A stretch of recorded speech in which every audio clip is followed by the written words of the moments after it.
Hello, my name is Sean Berta, and this is a video on how to make a DH table. So the first step is to look at what is the DH table used for. So the DH table is the Denton-Hartenberg convention, and it is a convention used to be able to describe robotic systems like the one you see in the schema in a more simplified manner that allows us to simplify our calculations to help reduce the complexity of very complex robotic systems. And so we are able to just use the transformations between the frames and classify them into this table to then be able to create homogeneous matrices that we can then use to describe the transformations from the base to the end effector and so forth. So we need to understand the Denton-Hartenberg convention, or the DH convention. And so if looking at the table, we saw that we had these values right here. We had our alpha I, which is our link twist, our AI, which is our link length.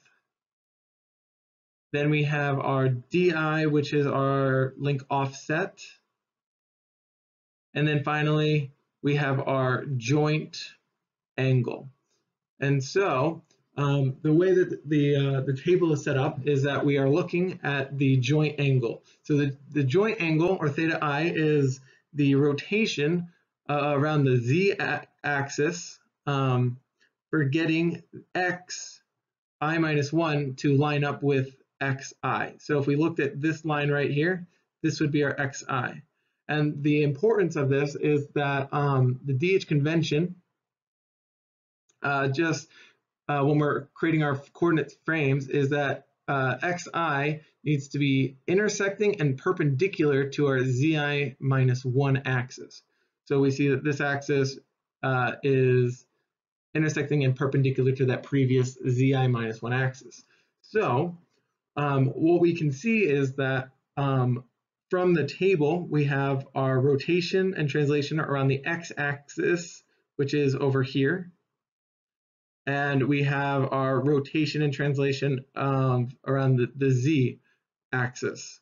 And that's what the Denton-Hartenberg convention allows us to do, is allows us to ignore the rotation translation around the y-axis by simplifying it, because we are able to make this assumption here.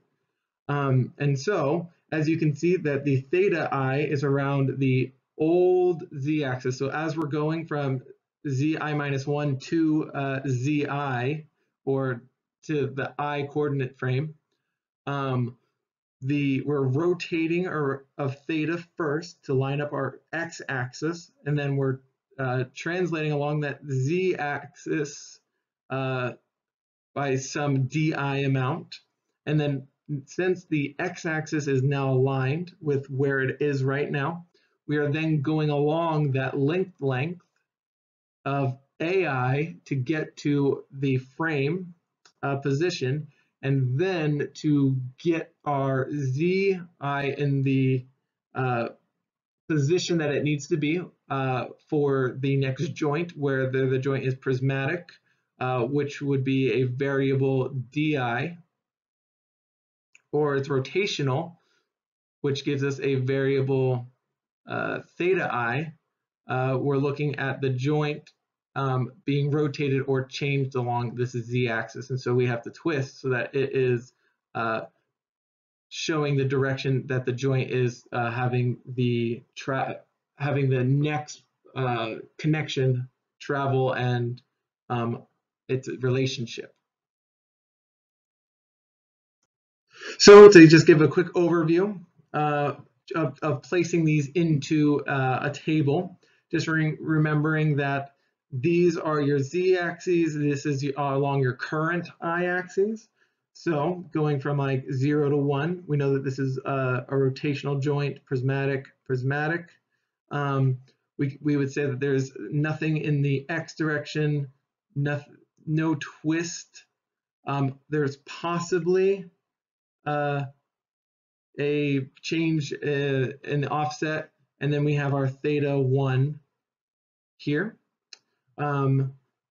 Remembering that rotational joints are theta variables and prismatic are d's, so we would have our d2 here and our d3 here in the table accordingly, because this is joint 2, joint 3, and then looking at it like this, we could see that going from 2 to 3, there is no x, but there is a negative 90 twist, because if this is our z-axis, we're just looking at our z going here, which is just rotation around here. Noticing that our DH convention is still matching, where our z's of our x or our xi's are still intersecting and perpendicular to our zi's minus 1s. And then we finally just can get over to the final one where everything is still parallel to the previous. So there would be zeros, zeros, and since nothing's changed, then the only thing that's changing is the offset along this z-axis.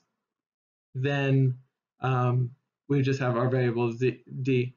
Just remembering the most important thing about filling out this table is that this z is around the zi minus 1 axis, and these x's are along the xi axis.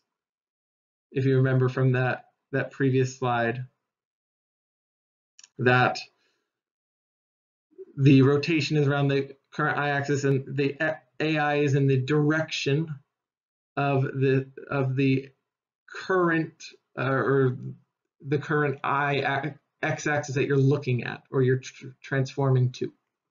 And that is a basic overview of creating a DH table.